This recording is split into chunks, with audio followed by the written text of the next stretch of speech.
It was one of those quiet evenings when the day felt like it was exhaling its last breath. Outside, the sky was a pale grey, and the glow from the street lamps spread across damp sidewalks. Inside the little corner store on Maple Avenue, the hum of the refrigerators filled the air, and the warm smell of fresh bread drifted from the bakery section. Jack Miller pushed a small cart toward the checkout line, his 7-year-old daughter Ellie skipping a step ahead of him with a box of her favourite cereal clutched to her chest. Jack had worked as a plumber for most of his adult life before starting his own small repair business, and years of stepping into people's homes had given him a knack for reading people quickly. The store wasn't busy, just a couple of shoppers ahead of them. Behind the counter stood a young woman in the store's dark green apron over a faded hoodie. Her name tag read Mia, but it wasn't her name, or even the tired look in her eyes that caught Jack's attention. It was her hands. They weren't shaking from the cold. Jack knew that kind of shiver. This was different. It was the kind of trembling that comes from carrying something heavy inside, the kind that doesn't go away with a cup of coffee or a good night's sleep. She tried to steady herself as she scanned the items for the customer ahead, but the more she tried, the worse it seemed to get. When it was their turn, Jack placed the milk on the counter and gave her a small, easy smile. "Hey, you doing all right?" Mia's lips curved just slightly, but it was the kind of smile that didn't reach her eyes. "Yeah, I'm fine. Just a long day." Jack wanted to believe her. But as Ellie set the cereal on the counter and began chatting about how she could eat it for breakfast and dinner, he noticed Mia glance, just for a second, toward the glass office at the far end of the store. And the look in her eyes wasn't tired at all. It was something else entirely. Jack had seen that look before. It was quick, almost invisible if you weren't paying attention, but it was the kind of glance that told a bigger story. In his years working tough jobs, he'd watched people scan a room like that when they were bracing for something. Or someone. Mia rang up the milk and cereal, her hands still unsteady. Ellie tilted her head in that innocent way only kids can and said, "Are you cold? My dad has an extra jacket in the car." Mia let out a soft laugh, but it didn't carry any warmth. "That's sweet, honey, but I'm fine, really." Jack studied her for a moment longer. Something inside him wanted to press, but he also knew that pushing too hard in front of strangers could make a person shut down. So he smiled politely, slid his card into the reader, and thanked her as she handed him the receipt. They walked toward the exit, Ellie chattering about how she was going to pour the cereal into the big blue bowl at home. Jack nodded along, but his mind was somewhere else. He couldn't shake the feeling that he was leaving something unfinished. Halfway to the door, he heard a sharp voice behind him, low but firm, the kind of tone that made you stand up straighter whether you wanted to or not. He turned his head just enough to see the store manager, a stocky man with close-cropped hair, leaning toward Mia at the register. Jack couldn't hear the words, but he didn't need to. The way Mia's shoulders tensed and her eyes dropped to the counter told him enough. Jack kept walking, pushing the glass door open. The cool air hit his face, and for a moment he thought about just getting in the car, driving home and letting it go. It wasn't his business. He had his daughter with him. He didn't even know this girl. But halfway across the parking lot he stopped. Something in his gut, the same thing that had kept him safe more than once in the past, told him to turn around. Through the window, he saw Mia resting one hand on the counter, almost as if she needed it to steady herself. She looked so small in that moment, so alone, and Jack realised maybe it was his business after all. He glanced at Ellie, still swinging her little legs in the back seat of the car, and made a decision. Jack slid into the driver's seat, but he didn't start the engine. Ellie was buckled in, fiddling with a little keychain shaped like a puppy, humming a tune she'd picked up from a cartoon. Jack watched her in the rearview mirror for a moment, torn between the instinct to protect his daughter from anything unpleasant and the nagging pull in his chest telling him someone inside that store needed help. He pulled his phone from his pocket and scrolled to his sister's number. She lived just a few blocks away. "Hey," he said when she answered, keeping his voice light so Ellie wouldn't pick up on the shift in his mood. "Think you could hang out with Ellie for a bit? I need to take care of something." 15 minutes later, Ellie was happily in her aunt's kitchen, already negotiating for a scoop of ice cream before dinner. Jack thanked his sister, promised it wouldn't be long, and headed back toward the store. The parking lot looked the same, but inside the atmosphere felt heavier. Only a couple of customers remained, and the hum of the refrigerators seemed louder than before. Mia was still behind the counter, putting on that same polite smile as she handed change to an older woman. When the customer walked away, Jack stepped forward. Mia blinked, clearly surprised to see him again. "Forgot something?" she asked, her voice light but edged with caution. "Yeah," Jack said quietly. "I forgot to make sure you're okay." Her fingers paused mid-motion as she reached for a paper bag. She let out a slow breath, shaking her head. "I appreciate it, but I can't talk about it." Jack leaned in slightly, his tone gentle. "I'm not here to cause trouble. I just know what it looks like when someone's carrying more than they should alone." For a long moment, she didn't say anything. Her eyes flicked toward the glass office in the back of the store, then back to Jack. Finally, in a voice barely above a whisper, she said, "It's him, my manager." Jack's chest tightened. "What about him?" Mia swallowed hard. "He crosses lines, says things he shouldn't, stands too close, and when I told him to stop, he cut my hours." She looked down at the counter, like saying it out loud made it all too real. Jack felt a slow burn rise in him, not the kind that made you lose control, but the kind that made you want to stand your ground. "You don't have to deal with that alone," he said softly. Her answer came quick, almost panicked. "Please, don't say anything, it'll just make things worse." Jack didn't push, not yet. But in his mind, he already knew he wasn't walking away. Jack didn't say anything for a moment. He just stood there, his hands resting lightly on the counter, letting her know he was listening.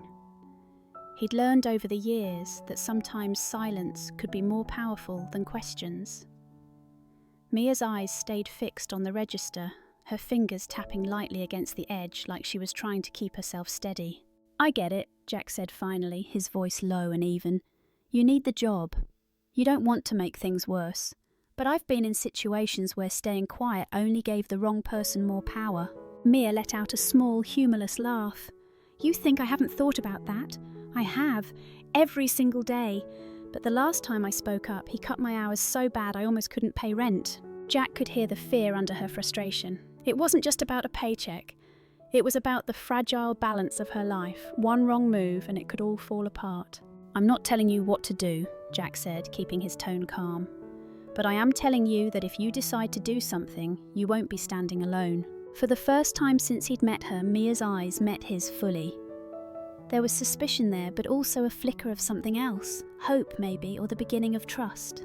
"You don't even know me," she said quietly. Jack shrugged. "Maybe not, but I know what it's like to be backed into a corner with nobody in your corner, and I can't just walk out of here pretending I didn't see what I saw." She hesitated, glancing again toward the office in the back. The door was closed now, but the shadow of someone moving inside reminded her and Jack that this wasn't over. "I can't talk about it here," she said finally, her voice barely above a whisper. "But if you really mean what you say, come back when the store's quiet. I'll tell you the rest." Jack gave her a small nod. "All right, I'll be back." As he stepped away, he could feel her watching him leave. And in that moment, he knew the night wasn't going to end the way he thought it would when he first came in to buy milk and cereal. By the time Jack pulled back into the parking lot, the sky had deepened into that dark navy that comes right before night fully sets in. A thin mist hung in the air, softening the glow of the streetlights. The store looked calmer now, just a few cars scattered across the lot and the steady hum of the ice machine by the door. Inside, the familiar scent of brewed coffee greeted him. Only one older man was wandering the snack aisle. Mia was at the register, her posture a little straighter, but her eyes still holding that same guarded look. When she spotted Jack, a quick flash of surprise crossed her face, followed by something that looked a little like relief. He waited until the customer paid and left, then walked to the counter. "Didn't think you'd actually come back," Mia said quietly, keeping her hands busy stacking paper bags. "I told you I would," Jack replied simply, "and I meant it." For a moment, the only sound between them was the faint buzz of the lights. Then Mia let out a slow breath and leaned on the counter, lowering her voice. "It's been going on for months. Comments, touching my shoulder when he walks by, standing so close I can feel his breath. I told him to stop once, and 2 days later my hours were cut in half. I'm barely paying my rent as it is. If I lose this job, I'm in real trouble. Jack listened without interrupting, his eyes steady on hers. You ever report it? Mia shook her head quickly. And risk them not believing me? Or him finding out before anything's done? He's been here for years. I'm just the one behind the register. Jack's voice stayed calm. You're not just anything, and people like him count on you feeling that way. That's how they keep going. Her jaw tightened, but her eyes were wet. I don't have anyone in my corner here. I can't do this alone. Jack nodded slowly. Then don't. You don't have to decide everything tonight. But if you choose to act, I'll help you do it in a way that protects you. I know where to start. She hesitated, caught between fear and a flicker of possibility. If I say yes, what if it all blows up in my face? Jack leaned in slightly. Then you won't be standing there by yourself when it happens. For the first time, Mia met his eyes fully. And in that quiet moment, the space between them didn't feel as heavy as it had before. Jack didn't push for an answer right then. He could tell Mia was still balancing on that thin edge between fear and action, and rushing her would only tip her the wrong way. Instead, he straightened up, glancing toward the store's front door where the mist outside swirled under the glow of the street lamp. Do you have a break coming up? He asked. She nodded slowly. 10 minutes. All right, he said. When you do, meet me outside by the coffee stand. It's quieter there. Mia's brow furrowed, but she didn't argue. Jack stepped away, pretending to browse the small display of magazines and energy bars near the front. He kept his eyes on the reflection in the cooler door, watching as she finished with another customer and quietly slipped out from behind the register. Outside, the air felt cooler, carrying the faint smell of rain. Mia wrapped her arms around herself, the store's fluorescent light spilling across the wet pavement. I don't know if I can actually go through with this, she admitted, her voice low. The last time I stood up for myself, it didn't end well. Jack leaned against the railing, keeping his tone calm. I understand. But this doesn't have to be just you versus him. There are ways to report it that protect you. I know people, non-profits that fight for workers when management crosses the line. They can guide you step by step. She bit her lip, clearly weighing his words. And if he finds out? Then he'll know you're not alone, Jack said simply. And that matters more than you think. For a long moment, she stared out at the empty lot, her breath visible in the cool air. Then she looked back at him. I'm scared. Good, Jack said softly. Fear means you're taking this seriously. Courage isn't about not being scared, it's about doing what's right anyway. Mia gave a faint, almost disbelieving laugh. You sound like my older brother, only he's 3 states away and doesn't know any of this is happening. Jack's expression softened. Then tonight, consider me your stand-in. Something in her face shifted then. Not a full smile, but the kind of look that says a person might finally believe they have someone on their side. She didn't give him an answer yet, but Jack knew the decision was forming, and once she made it, there'd be no going back. The store had quieted even more by the time Mia slipped back behind the register. Jack lingered near the door, pretending to scroll through his phone, but really just keeping an eye on her.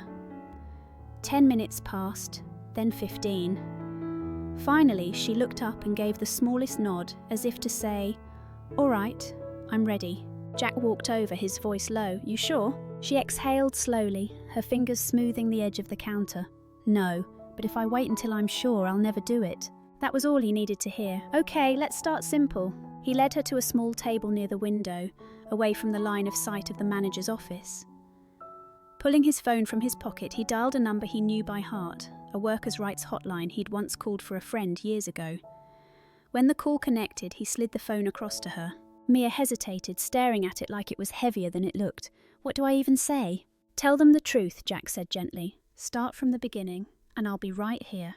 She nodded, pressing the phone to her ear. Her voice wavered at first, but as she described what had been happening, the comments, the unwanted touches, the retaliation, something in her tone began to shift. It was still soft, still careful, but there was a thread of steadiness running through it now. Jack stayed quiet, just sitting beside her, making sure she knew she wasn't alone. When the person on the other end asked questions, Mia answered them, each word like a small step forward. By the time she ended the call, her shoulders had dropped a little, as if she'd been carrying a weight she didn't realise was that heavy. "They said they'll open a case and connect me to legal support if I need it," she said, almost in disbelief. Jack smiled faintly. "That's the first step. You did the hard part." Her eyes glistened. "I didn't think I'd ever be able to say any of that out loud." "That's how they keep you quiet," Jack said softly. "But you broke that tonight." For a moment Mia didn't move. Then she gave a slow nod, her hand brushing away a tear. "Thank you. I mean it." Jack just shook his head. "Thank yourself. You're the one who spoke up."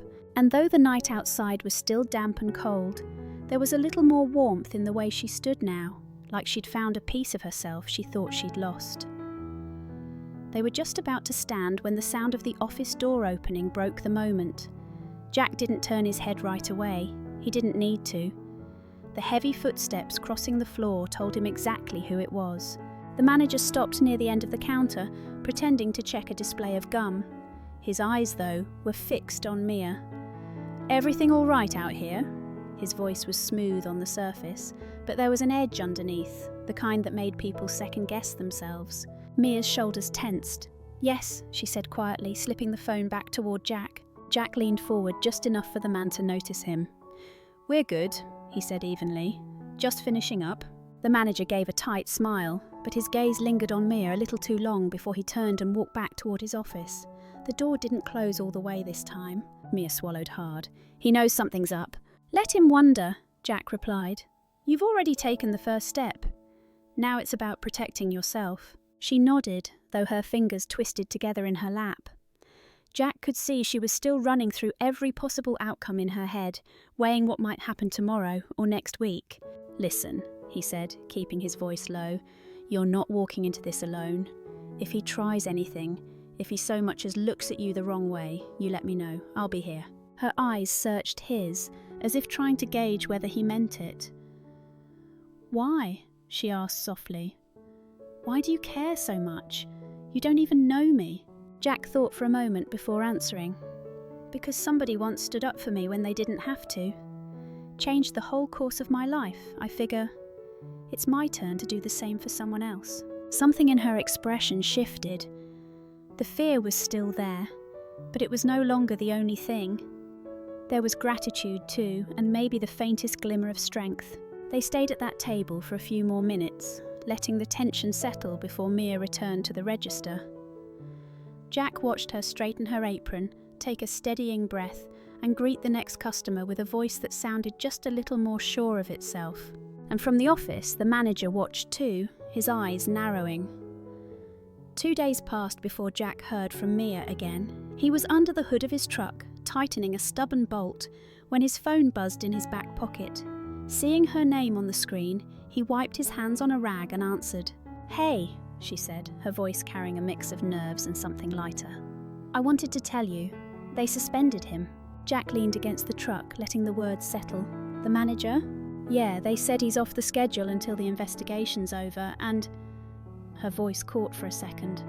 "They offered to transfer me to another store, same pay, more hours. It's across town, but it's a fresh start." He could hear the relief in her tone, but also the weight of everything it had taken to get there. "That's good news, Mia. Real good. I don't think I could have done it without you," she admitted. "If you hadn't come back that night, I'd probably still be telling myself to just get through one more shift." Jack shook his head, even though she couldn't see it. "You're the one who made the call. You told the truth. That's what changed things." She was quiet for a moment, then said, "Still, thank you for not walking away." Later that afternoon, Jack pulled up to the school to pick up Ellie. As she climbed into the passenger seat, she noticed the faint smile on his face. "What happened, Dad?" He glanced at her and grinned. "Remember the lady at the store?" Ellie's eyes lit up. "The one with the green apron, is she okay now?" "She's better than okay," Jack said. "She's safe. She's got a new place to work where people treat her right." Ellie thought about that for a second, then said, "So, you were her helper?" Jack chuckled.